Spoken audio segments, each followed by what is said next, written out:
ئەم کاتتان باش هیوادارم ساغ و سەلامەت و تەندروست بن. بەرنامەی وەرزشیار دیسان بە تەوەرێکی زۆر گرنگ لە خزمەتتاندایە، گرنگی لایەنی دەرونی لە بەڕێوەبردن و کارگێری وەرزشی. بۆ ئەم تەوەرە میوانێکی زۆر ئازیزمان بانکێش کردو لە سلێمانی لە خزمەتی داین و کتێبێکیشی بەناوی دەروونزانی کارگێڕی بە چاپگەاندووە. سپاس بۆ دکتۆر دیار کەمال ئەسعەد چەرمەگا. دکتۆر گیان، دیارەکەت گەیشت، بەخێر بێ سەرچاوم. زۆر سپاس پیرۆستامی، سپاس. دەست خۆش بێ. بۆ ئێوە بۆ سەلام بۆ ئێوە گشت لایەک. دەستت خۆش بێ. دکتۆر دەم هەوێ لەوە دەست پێ بکەین بە کورتی باز لەم کتێبەی خۆت بکە کە ئێستا نوسخەیەکی لە بەردەستی مندایە و لە بەردەستی خۆشتدایە. پەیوەندی ئەم کتێبە بە وەرزش چییە؟ ئایا هەموو سێکتەرەکان دەگرێتەوە بە تایبەت وەرزش یان نا؟ بەڵێ، طبعا پێشەوەی وەڵامی پرسیارەکە بەمەوەگەر دەرفەر بێ لە چەند سانیەک باسی شتێک بکەم. ئەم کتێبەشمان بەڕاستی پێش ماوەیەک بە چاوگەیاندوێ لەگەڵ برای خۆشەویستم دکتۆر ئاراز محەممەد نووری ئەم کتێبە باز لە بنەما سەرەکیەکانی بەڕێوەبردننی وەرزشی ئەکات. ئەتوانم بڵێم سوودێکی گەورە بە کوردستانە گەێنێ، بەڵام لەبەرەوەی کە سیستەمی زانکۆ ڕێنمایەکانی ڕێگە نایە کە زۆرترین ژمارە بڵاو بکەینەوە، بەڵام لە داهاتووی شڵا هەوڵێن ڕێکارێکی یاسایی بدۆزینەوە کە زۆربەی وەرزشکاران ئەم کتێبەشیان بەدەست بکات. بێمە سەر وەڵامی پرسیاری جەنابەت. طبعا ئێمە گرنگترین شت لە نووسین یان لە وتار یان لە قسەکردن ئەوەیە کە تۆ سوود بە کایە حەقیقیەکە بگەێنی، یعنی ئەوەی لە بۆتەی مەیدانە ئەگوزارێ چییە یان پێداویستی کۆمەڵ چییە. بۆیە ئێمە بەڕاستی لەم سۆنگەیەوە بیرمان لەوە کردەوە کە هەستم بە کێشەیە کرد لە مامەڵەکردنی دەروونزانی چ تاگوکو خۆمان لە کارگێڕیکردنە و چ وەکو موسسە دامەزراوەکانی حکوومەت هەستم کرد ئێمە فەراغێک بۆ شایەکەیە کە پێویستمان بە زانینی زیاترە، ناڵێن نییە، بەڵام زانینی زیاتر، دۆڵەمەندکردنی زیاتر لە کارامەیەکان و تێگەشتنیەکان بۆی بتوانین چەند هەدەفێ پێشێنی. لەوانە ئێمە وەکو کارگێڕێک کاتێک کارەکەین لە دامەزراوەیەکی حکومی یان هەر دامەزراوەیەک بتوانین لە ڕەفتاری ئەندامەکان تێبگەین، واتە بزانین ئەم ئەندامانە ڕەفتاریان چۆنە بۆی بتوانین تێکەڵ بە ڕەفتاریان بین. و یەکێک لە ئەرکەکانی ئیداریش ئەوەیە کە تۆ تعدیلی ئەندامەکان بکەی، سلووکیان، واتە جڵەویان بگری و بەرەو باشتریان بکەی. ئەمە لایەنی دووەمەوەیە کاتێک تۆ پۆستێک ئەدەی بە کەسێک، پۆستێک ئەدەم بە کاک محەممەد، بزانم ئێمە ڕەفتاری کاک محەممەد هەڵسەنجێنین و شیکردنەوە بە ڕەفتاری کاک محەممەد بکەین. ئایا کاک محەممەد ئەم پۆستی ئەدەینێت لەگەڵ ئەم سروشتی شوێنەیە یان ئەم ژینگەیە ئایا ئەگونجێ؟ ئایا ئەتوانێت ئیدارەدانی ئەم شوێنە بکە؟ ئایا لە ڕووی دەرونیەوە ئەتوانێت مامەڵی خۆی وەکو سەرکردە لەگەڵ تیمەکەیا بکە؟ ئایا ئەتوانێت بە تیم ئیشکا؟ ئایا ئەتوانێت ڕەوشی کار کە پێوترێت ئەخلاقی عمل وەکو پێویست بەرجەستەی بکە و کاری لەسەر بکە؟ ئایا هەدەفی تاکە کەسی خۆی بەرجەستە ئەکات و ئیشی لەسەرەکات، یان هەدەفی حکوومەت یان ئاماجی حکوومەت بۆ دامەزراوەکەی فەراهەمەکات و کار لەگەڵ دامەزراوەکەی ئەکات؟ ئەمە چەندین بابەتی تر و گرنگترین شت ئەوەیە کە ئێمە وەکو کارگێڕەکان لەوە تێبگەین هیچ کاتێک ناتوانین دەستبەردانی لایانی دەروونزانی بین بەبێ ئەوەی کە بتوانین کارەکانمان بەباشی بەڕێوەبەرین. و بە پێچەوانەشەوە کاتێک من لە کۆمەڵێک ڕێکاری کارگێڕیا باشم ئەبێ لە دەروونزانی شارەزاییم هەبێ، و کاتێک لە دەروونزانیا باشم ئەتوانم داعمی یان پاڵپشتی لایەنە کارگێڕەکانی پێ بکەم بۆی بتوانم بە باشترین شێوە ڕێکارە کارگێڕەکانی خۆم بەسەرکەوتوی بەسەر بەرم. دکتۆر، ئەم پێشەکەی جەنابەت پرسیارێک هەڵدەگرێت لە لای من دروست بوو خێرا لە کوردستانی خۆمان، کە دەڵێم کوردستان تەبعەن لە زاخۆوە تا کەلار و ئەو هەموو ینی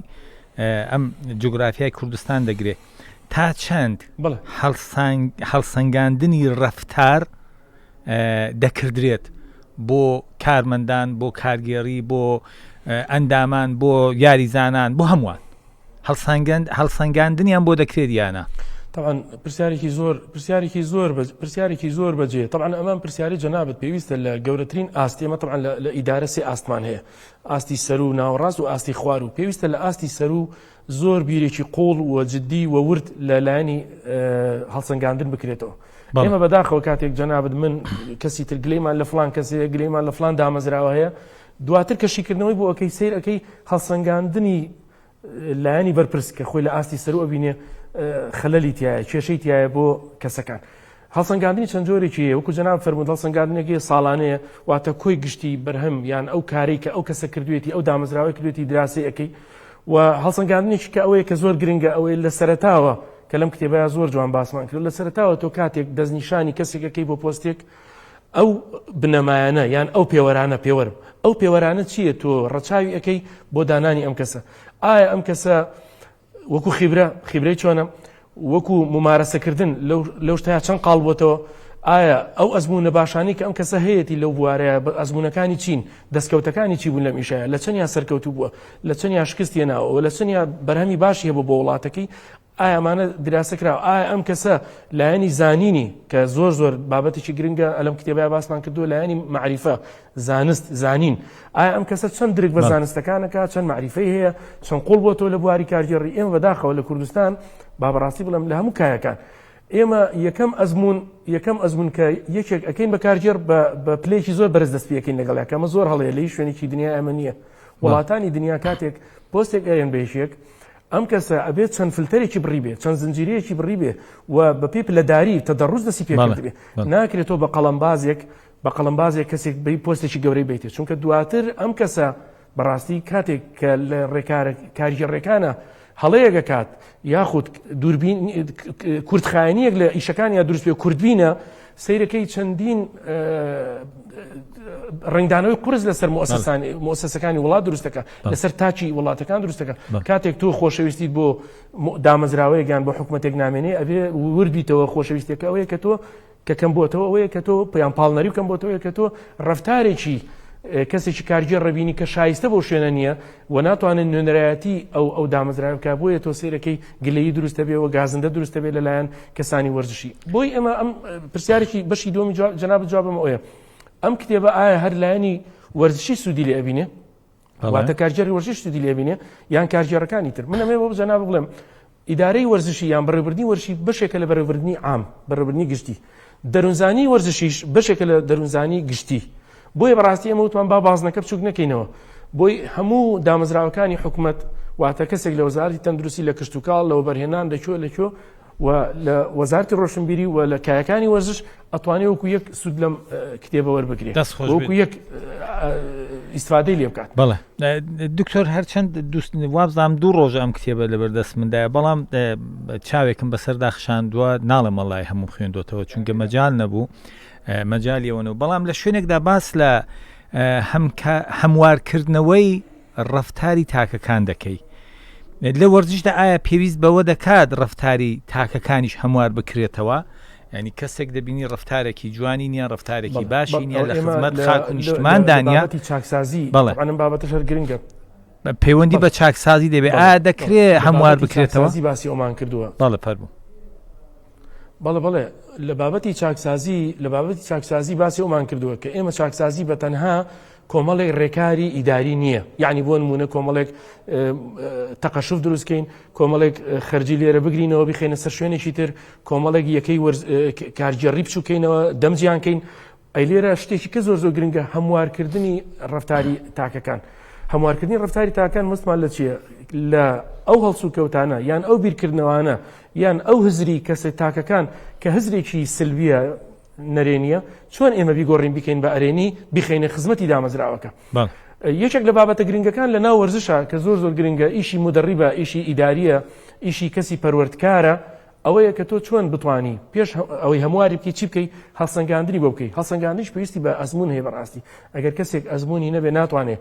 هەڵسەنگاندن بۆ ڕەفتاری تاکەکان کە بەڵام ئێمە وەکو ئەڵێن وەکو ڕاهێنەر وەکو کارگێڕ کاتێک ئێمە ڕەفتاری یاریزانێک ئەبینین یان کارمەندێک ئەبین دەشێنە چۆن بتوانین ئێمە کۆمەڵێک ڕێکار بگرینە بەر و هونەری مامەڵەکردن بەکاربێنین لەگەڵ ئەو کەسە کە بتوانین ڕەفتاری هەموار بکەین نمونە بێنینەوە کاتێک تۆ کارمەندێک ئارەزوی کارکردنی وەکو پێویست نییە یان کارمەندێک یان یاریزانێک حەزی بەلادانە ئینحراف لابە سەرپێچی یاسا بکە سەرپێچی ڕێنمایەکان کە کارەکانی وەکو پێویست نەکات ئەو واجبانی لەسەرێتی وەکو پێویست نیکە تۆ چۆن هەمواریەکەی ئێستا تاشی کورد کاک محەممەد ئێستا تاشی کورد هەموو پێویستی بە هەموارکردنی ڕفتاری هەیە بەڕاستی ئێمە پێویستە هەموارکردنی ڕفتاری خۆمانکەین چۆن وڵاتمان خۆش بێ چۆن حکوومەتمان خۆش بێ چۆن شارەکەی خۆمان خۆش بێ و چۆن ڕێزی دامەزراوەشەکان بگرین چونکە ئەگەر ئێمە دوو بابەتی زۆر گرنگ لەم کتێبە باسمان کردووە لایەنگیری و وەلا ئێمە ئەبێ وەلامان بۆ نیشتیمان و بۆ وڵات و بۆ حکوومەتەکەمانە بێ بەڵام لایەنگیری و بۆ چ حیزبەکەیە با هەت بێ بەڵام مەبەستە سەرەکیەکە ئەوەیە کە وەکو لە ڕووی دەرونی تۆ چۆن هزر و بیرت بخەیتە خزمەتی وڵاتەکەت ئەمە یەکێکە لەوەی کە تۆ چۆن بتوانی وەکو کەسێک وەکو ئیداریەک واجبێکی ئەخلاقیت لەسەر شانە هەمواری ڕفتاری تاکەکان کەی لە خراپەوە بیانکەی باش لە باشەوە بیانکەی باشترین جوانە دەستت خۆش بێ لە حیزبایەتیدا ئێمە ڕکابەری یەکتر بکەین بە شێوازێکی جوان بەڵام لە کۆتاییدا خزمەتمان بۆ نیشتمان بێت بۆ خاک بێت دکتۆر لە شوێنێکدا جەنابەت دەفەرمووی لێرە عفوم کە پێش ئەگەر لێرە ببوورە قسەکەش پێ بڕیت لێرە ئەو قسەی جەنابەت وتم با لەگەڵ ئەمە درێژەی پێ بدەم یەکێک لەو بابەتانی کە باست کرد ململانێ ئێمە لەم کتێبە باسی ئەو بابەتەشمان کردووە لە ناو ئیدارەدان دوو دەستەواژە هەیە ئێمە تێکەڵمان کردووە ململانێ و ناکۆچی طبعا ململانێ زۆر ئاساییە هەد بێ ململانێ هەد بێ لە ناو ئیدارەش هەتا لە ناو یەک دامەزراوەش ململانێ پێویستی شەهەد بێ ململانێ بۆ چییە بۆ ئەوەیە کە من لە کاک محەممەد باشتر بم کاک محەممەد لە من باشتر بێ و کاک محەممەد و من هەردووکمان کارێکمانەیە لە ماوەی هەفتەیەک یان لە ماوەی ساڵێک هەردووکمان چۆن ململانێ یەکتری بکەین کە یەکێکمان پێش یەکتری بکەین و زووتر و کارە بە جوانترین کوالیتی تەواوی بکەین بەڵام لایەنەکەی کە کێشەیە لە ناو ئێمە لەم کتێبە باسمان کردو بوونی ناکۆچیە ئەمە کارەساتەکە لێرەیە کە تۆ سێرێکە لە ناو دامەزراوەیە کە ناکۆچی هەیە لە نێوان فلان ئەیوبی لە نێوان ئەم گروپ ئەو گروپ ئەمە خۆی کارەساتەکە دروستەکە یان ئەو حزب ئەمەش لێرە زۆر بە جوانی باسمان کردووە چارەسەرکردنی ململانێ چۆن نەکرێ ڕێکارەکانی چییە چۆن لە ناکۆچی و ئەکەی بە ململانێکی تەندروستی ڕفتاری دەست خۆش دکتۆر لە شوێنێکدا باس لەوە دەکەی جەنابەت دەفەرمووی من چاوێکم بەسەر فەیسبووکی جەنابەت داخشان بە زۆر بە جوانی لە شوێنێکدا دەڵێی وەرزش ڕادەستی بەغدا کراوە وەرزش ڕادەستی بەغدا کراوە مەبەستت لە چییە لەم ڕادەستکردنی وەرزش بۆ بەغدا بەڵێ طبعا پێشی وەڵامی پرسیارەکە بەمەوە پێویستە حکوومەتی هەرێمی کوردستان بە زووترین کات بەڕاستی با بە ڕاشکاوی بیڵم چونکە يعني پێویستە ئێمە کە قسە ئەکەین وەکو واجبی ئەخلاقی دەستخێنە سەر برینەکان بەڕاستی و بێ بە مجاملە و بێ لایەنگیری پێویستە حکوومەت هەرێمی کوردستان بیرێک لەوە بکاتەوە لە ساڵانی ڕابردوو ئەو بەڕێزانەی لە هەردوو لە سلێمانی و لە هەولێر و شارەکانی تر ئەو بەڕێزانەی کە لە پۆستە کارگێڕیەکان بوون بۆ نەیانتوانیەوە بناغەیەکی تۆکمە لە ڕووی کارگێڕی و یاسایی بۆ هەرێمی کوردستان دابنرێ ئێمە هەتا ئێستا هیچ یاسایەکمان نییە کە خزمەتی کای وەرزشی بکە ئەمەش ئەگەڕێتەوە بۆ کەم تەرخەمی لایەنەکانی کە بەڕاستی ئەو کەسانی کە لە ساڵانی ڕابردوو با لە 2023 بۆیان حساب بکەین لە 2023 بەدوا بۆیان حساب بکەین ئەو بەڕێزانی کە نەیانتوانی وەکو پێویست بناغەیەکی یاسایی کارگێڕی بۆشی کوردستان دابنین ئەمە زۆر بەڕاشکای بێ بیڵێن و پێویستە هەمویان ئیجراعاتیان لەگەڵا بکرێ یعنی ئەوە نییە ئەو کەسەی ڕۆی تاوە ڕۆژت وازیێنە با بڕاتە ماڵەوە واز لە خۆ دۆڵەمەندکردنی بێنە واز لە ئەوە بێنە کە بە واسطەی وەرزش و وەرزشکارانی هەژارەوە ئەم کەسە سەرۆت و سامانێکی زۆری بەدەستێنە واز لەوەش بێنە بەڵام وەرە سەر ئەوەی کە بیرکەرەوە ئەم کەسانە بۆ نەیانتوانیوە ڕێگریەکان چی بوون بانگیان حکوومەت بانگیان کە گوێیان لێ بگرێ پاساو مبەڕراتی یاسایی یا مبەڕراتی علمی زانستی ئەم بەڕێزانە چی کە نەیانتوانیوە ئەمە لایەنێک لایەنی دووەم ئێمە بۆچی وەرزش خەریکە ڕادەستی بەغدا ئەکرێ بەڕاستی بەغدا من لە 2022 زۆر لە دەستگاکانی ڕاگەیاندن ڕامگەیان کە بەغدا چۆن ئەوێت سیاسەتی نەوت و غاز بەرامبەر هەرێمی کوردستان پەیڕەو بکات و جڵەوی هەناسەی هەرێمی کوردستان بگرێ بە گشتی ئەوێ لە وەرزشیش یاسایەکی گشتگیری دابنێ کە وەرزشی کوردستان لە بەسرە هەتا زاخۆ دەستی بەسەرا بگرێت کە ئەمە زۆر کارە ساتە بەڕاستی ئەمەش لە خلالی چی ئەبێ لە خلالی ئەوی کە هەست بەوە ئەکەن ئێمە بۆشایی یاساییمان هەیە لە بواری وەرزش ئێستا بیریان لێ کردوتەوە کە یاسایەکی وەرشی دابنێن ئەمە لایەنی دووەم چییە ئێمە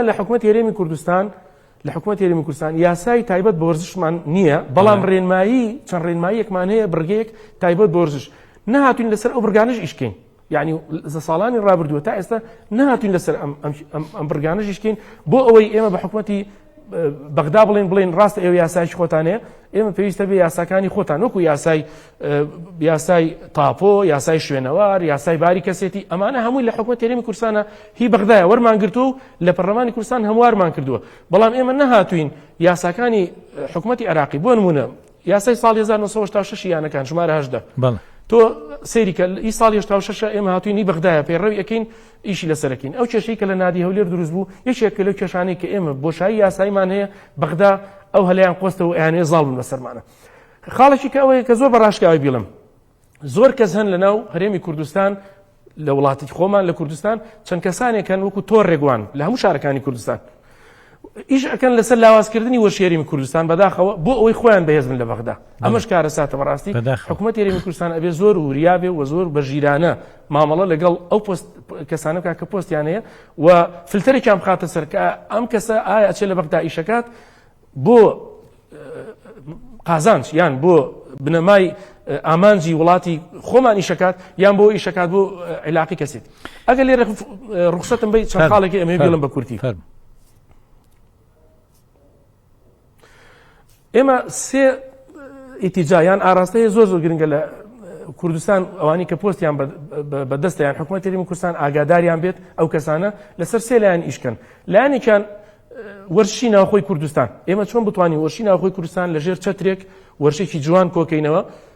وەرشی سلێمانی و زاخۆ و هەولێر و هەموو شارەکانی کوردستان کفری گەرمیان هەموو یەک وەرشی جوان لەژێر ڕێساوی یاسایەکی تایبەت ببیری لێ بکەینەوە چونکە ئێمە کاک محەممەد بیرمان نەچێت لە داهاتوو مناڵەکانمان زەرەکەن نەوەکانمان زەرەکەن لەسەر ئەم بابەتە کە ئێمە ڕادستی بەغدا بکەین بەغدا یاسای هەبێ و بڵێ ئێوە یاساتان نییە پێویستە یاسای تەطبیق بکەن. ئەمە لایەنێک پێویستە ئێمە بە زووترین کات بەخۆ بکەوین وەرشی ناوخۆی کوردستان ڕێکخێنەوە. لایەنی دووەم ئەوەیە حکوومەتی هەرێمی کوردستان بیرکاتەوە لەوەی کە ئەو کەسانەی کە سلوکی کارژێڕی کە لەم کتێبەیە بابێ مۆسەرەوە کە لەم کتێبە زۆر جوان باسمان کردووە ڕەفتاری ڕێکخراوەیی ئەو کەسانە لە پۆستا دابنین کە ڕفتاری ڕێکخراوەیی ئەکەن واتە بە نیزام ئیشەکە بە ڕفتاری ڕێکخراوەی وڵات ئیشەکە ئەوەی پێوتری ڕەجل لە دەولە وەکو پیاوی دەوڵەت بژوڵێتەوە وەکو نەجوڵێتەوە بزانم لە بەغا عیلاقاتی خۆم چییە چۆن داوەتە کرێم چێ داوەت کەم لەگەڵ چێ ئیشم باش بێ بزنس لەگەڵ چێ بکەم. ئەمە کارەساتی وڵاتی کوردستانە کە لەوانەیە زۆر کەس ئەم بابەتە باز نەکایان هەلی بۆ ڕێنەکەوتی باسکە. ئەمە لایەنیشکە دووەم ئێمە چۆن عیلاقی خۆمان لەگەڵ بەغدا بتەوکەین. خاڵی سێم ئەوەیە چۆن ئێمە بتوانین وەرزشی کوردستان بە نێودەوڵەتی بکەین. تاوان ئەمە ئەچێتە چوارچێوەی پلانی استراتیژی کە وردە ئێمە ئیشی لەسەر بکەین لەگەڵ بەغدا وا بکەین. ئێمە زۆر جار کاک محەممەد بەغدا کاتێکی ئیشی پێمانە بێ کە ئیشی پێمانە بێ بۆ یاریگا بۆ زۆر کاریتر وەکو ئەترافمان پێکە داوەتی بەرپرسەکانمانەکە یان لە کوردستان بتوڵە ئەکەنەوە ئەلەم کاتەیە کە ئیستیغلالی ئێمە ئەکەن ئاعترافمان پێەکەن. بەڵام لە کاتێکە ئێمە بمانێت چالاشێکی وەرشی بکەین لەسەر ئاستی دەرەوەی ئیقلیمی و یان دەرەوەی وڵات ئەبێ ئەڵێ نەخێر تۆ بۆ نییە لەبەرەوەی ئێمە لیژنی ئۆلمپی لە عێراقا پێویستە لیژنی ئۆلمپی تۆ بۆ یاسات نییە و بۆت نییە. ئەنجا ئەمەش ئەبێ حکوومەتی هەرێمی کوردستان بیلێ بکات و استراتیژیەتێکی جوانمان هەبێ کە ئێمە ڕفتاری ڕێکخراوەییمان هەبێ و چۆن بتوانین عیلاقی خۆمان لەگەڵ بەغدا وا لێ بکەین کە بتوانین ئێمە ئیستیغلالی ئەوام بکەین و وەرشی کوردستان بە نێودەوڵەتی بکەین لە داهاتوو. بەڵێ دکتۆر من گەیشتومەتە ئەو دەرەنجامە هەر کاتێک بەغدا بەرامبەر بە کوردستان جا لە هەر بوارێکە بەهێز دەبێت دەکەوێتە فرت و فێڵ.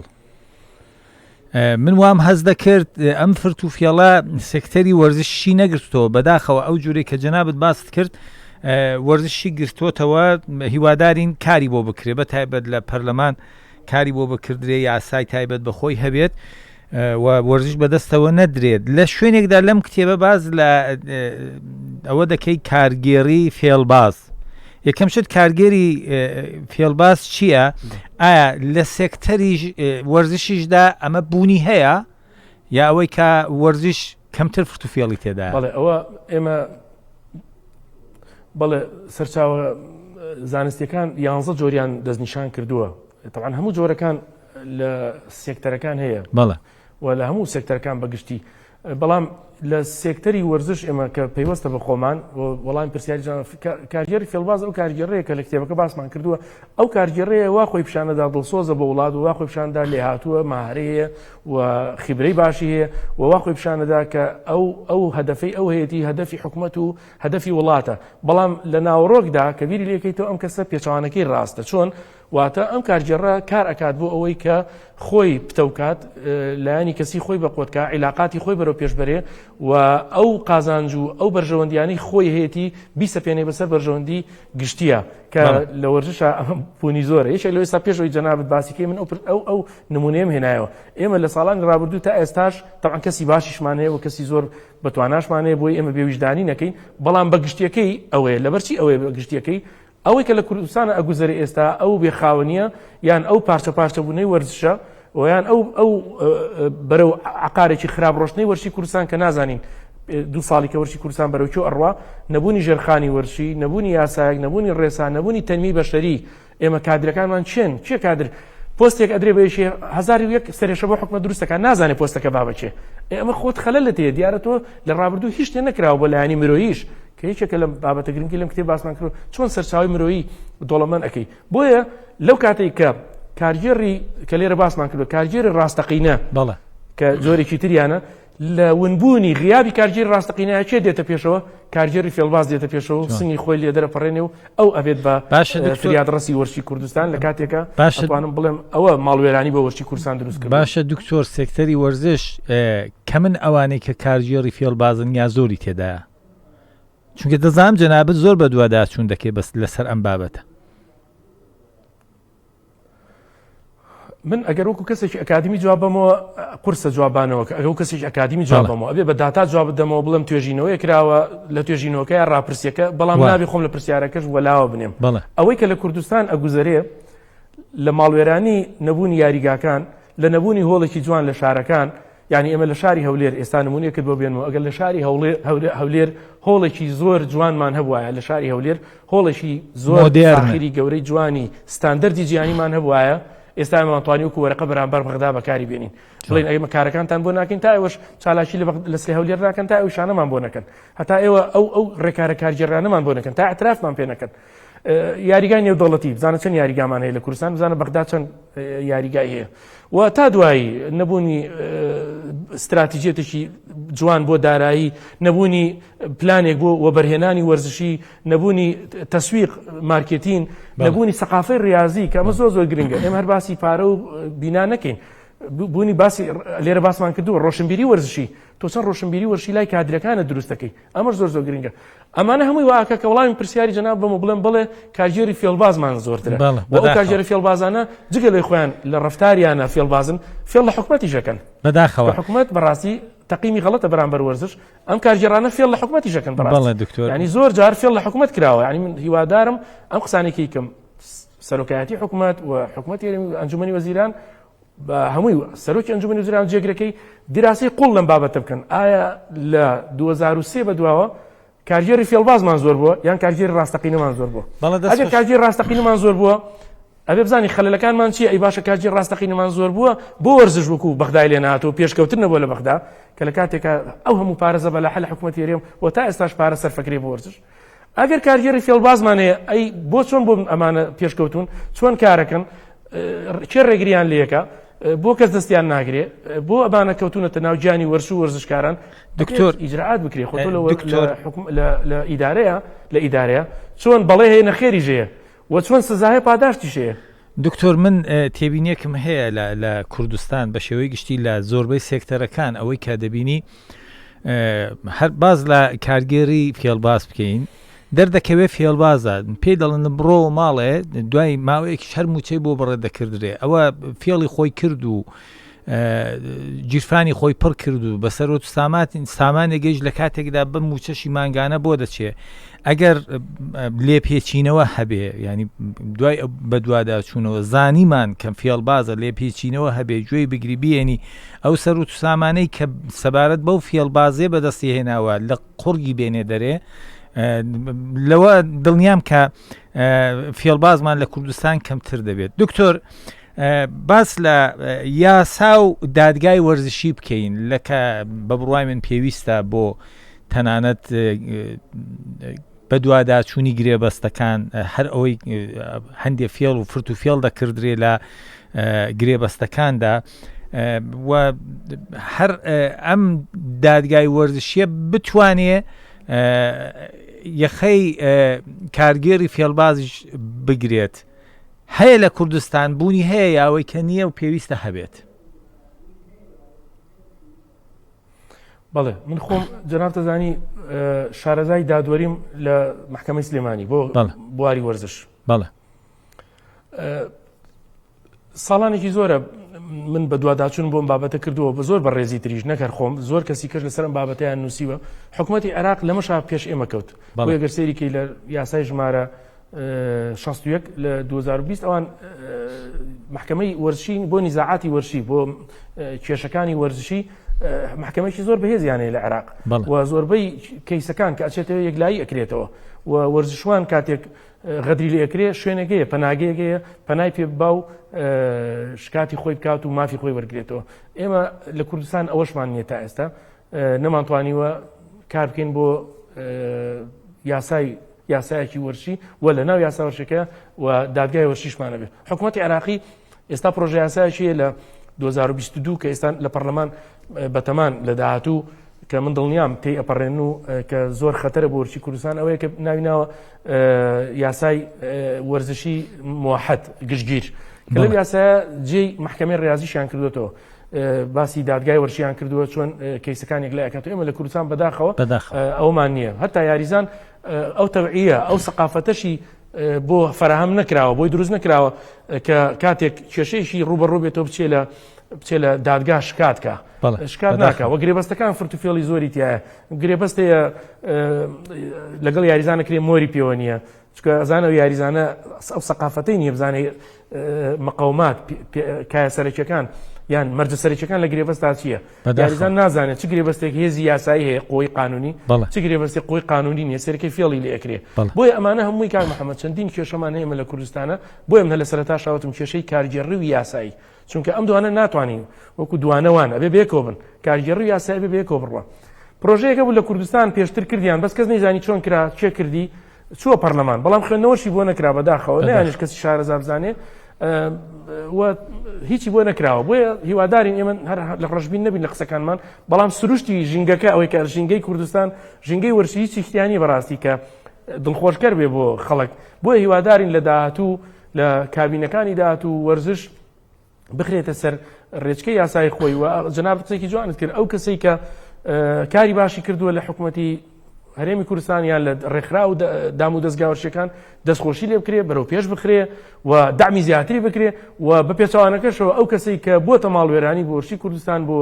وەرزشکاران بۆ بە سەرێشە بۆ بە ڕێگر بۆی کە وای نەکردووە ئێمە وەکو خەڵکی تر ئێمە وەرزشێکی جوانمانە بێت بەڕاستی پێویستە ئیجراعاتی توندی لەگەڵا بکرێ و بزانێت ئەو سەرۆت و سامانەی کە لە چوارچەی وەرزش بەدەستێناوە چۆن بەدەستێناوە. تۆ تەسەوور کە خەڵکە بووە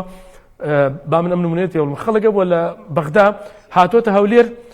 جەماعەتی پرۆتۆکۆل چون پێشوازی لێ بکەن لەگەڵ پرۆتۆکۆلی حکومەت ڕۆشتوتیم لەگەڵ فڵان کەس ئەڕۆم چکە فڵان کەس لە وەرزشی کوردستان سەیری کردو پارەی بۆ هەڵەڕژێ و داعوەتیەکە و داعوەتی تایبەتیەکە و مەسرفیەکە ئەی ئەمە نابێت ئەمە لە کوردستانە ئەم شتە بێت یعنی بەرپرس لە ساڵانی ڕابردوو ئەمە کراوە بەرپرس ئەبێ بەرپرسی حکومەت بێ نابێت بەرپرسی عیلاقاتی خۆی و بەغدا بێت. بۆیە ئەمانە هەمووی دوایی دەرەنجامەکەی یان ڕنگدان و خراپەکەی لەسەر چیە لەسەر حکومەتە بێ لەسەر نەوەکانی خۆمانە بێ لەسەر وەرزشکارانە بێ و لەسەر کەسایەتی ئیداری وڵاتە بێت. چونکە تۆ کاتێک کەسایەتێک ئێمە لێرەم کتاب باسمان کردووە چۆن کە کاتێک تۆ کتابێکی ڕسمیش ئەەکەی نووسراوی فەرمیەکەی ئەم نووسراوە گزارشتە لە کەسایەتی تۆ جوان دکتۆر لەسەم بابەتانە هەموو ئەبێ بەڕاستی ئیشی لەسەر بکەین. دکتۆر بە کورتی و دوایین پرسیار قسە لەگەڵ جەنابەت کردن بەڕاستی بە نیو کات ژمێر و ئەوانە ینی وەک ئەوەیە هیچمان نەکردبێەوە ئیشاڵە لە بەرنامەی داهاتوونا بەڵام لە بەرنامەکانی داهاتووی لە خزمەت جەنابەت دادبم بە کورتی و پوختی جوابی ئەم پرسیارم دەوە زۆر کورت و پوخت لە خولەکێکدا زۆر جار دەبینی دەستکەوتێک بەدەستێ بۆ نمونە لە نێوان وڵاتانی عەرەبی دەستکەوتێکی بچووکە ئەوەی کە بە بڕوای من لە ئاستی کوردستاندا بچووکە بەڵام بە بڕوای جەنابیشت ئەم دەستکەوتە بچووکانە مانۆڕێکی یەکجار زۆریان لەسەر نادرێت بۆ ئەوەی کە کەم و کوڕیەکان بشارینەوە. کاک محەممەد ئێمە شتێکی زۆر گرنگە کاتێک من ڕفتارێک پەروەردە ئەەکەم کەسێک پەروەردە ئەەکەم تاچێک وەکو وەرزشوان ئەبێ ئیعلامیەکەش کەسی ئیعلامیەکەش لەگەڵ یا پەروەردە بکەم واتە حکوومەت هەناسەی چییە بۆ سیاسەتی خۆی بۆ وڵات ئەبێ ئیعلامیەکیش ڕۆژنامەژێکی وەرزشیش بۆ سیاسەتە ئیشکا خۆ من ناکرێت کاک محەممەد لەبەرەوەی کارێکی جوانەکە من بچم لە سوۆسیال میدیا لی دەمو بیشکێنم و بە پێچوانەوە کاک محەممەد لەبەری کاتی دەستکەوتێک بەدەستێنێ من دەستکەوتەکەی بچووکەمەوە و دەستکەوتەکەی لە ناو بەرم بۆیە ئێمە لێرە دووبارە بە کورتی پێتەڵێمەوە پێویستە پەروەردەکردنی تاکەکانی حزب و تاکانی وەرزشیش چکاردوشی باتێکەڵکەین ئەبێ بەڕاستی فۆرماتێکی بکەینەوە پەروەردەیەکی کە بکەینەوە پەروەردەیەک بێ لەسەر بنەمای زانستی لەسەر بنەمای پاراستنی کللتور و شوناس و زمانی خۆمان بێ و لە هەمووی گرنگتر بەڕای منەوەیە چۆن کەسایەتی خۆ دۆکو کەسایەتێکی تاچی کورد بزانی کە کاڵی کاتێکگەڵی کەسایەتی تاشی کوردی وەرزشی یان کەسایەتێکی تاچی کارگێڕی وەرزشی یان کەسایەتێکی کارگێڕی کورد بزانی چ مواسفاتێکی تایە ئەوێ مواسفاتانەی پڕ بێ لە خیبرە لە زانین لە مەهارە لە کارامەیی هەمووی ئەو کە پێوتێ ڕفتاری ڕێکخراوی باسم کرد دوسێ جارە متۆ بوو ئەبێ ئەمانە هەمووی لە تاچێکی ئیداریە بەرجەستە بکرێ بەڕاستی. زۆر سپاس دکتۆر دیار سپاس بۆ دیارەکەت دووبارە سپاس و سپاس بۆ بەشداریکردنت من لە وتە جوانەکانی جەنابەت زۆر شت فێر بووم هیوادارم ینی قسەکانت بەڕاستی بۆ دەبێت بەزێر بنووسێ منیش بە کوتۆ قوتابیم و فێرم قوربانی تۆ دەبم هیوادارم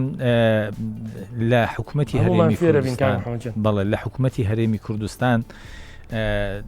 گوێ لە کەسانی پسپۆر و شارەزا بگیرێت بۆ ئەوەی کە ئێمە بە هەمومان ئەم کوردستانە زیاتر لەوەی کە ئاوەدانە ئاوەدانتر بکەین خواتان لەگەڵ بێت ئەم کوردستانە خوا بیپارێزێت.